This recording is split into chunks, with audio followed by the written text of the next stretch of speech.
Picture this in 1950s Britain. Grey skies, factory smoke, and a nation convinced the salt and vinegar were seasoning. Then come ships of new arrivals from the Caribbean and South Asia, bringing music, colour and flavour.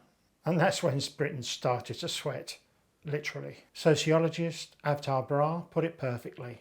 The colonies were once a source of cheap raw materials. Now they were a source of cheap labour. But instead of a warm welcome, immigrants were met with suspicion and sometimes outright racism.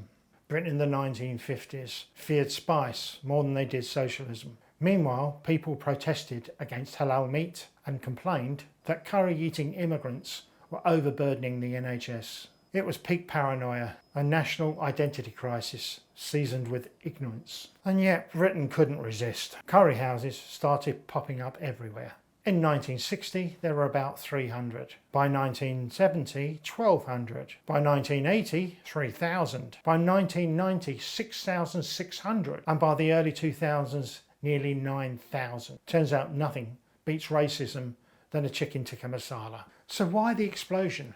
Let's take a look at what else was happening in the second half of the century.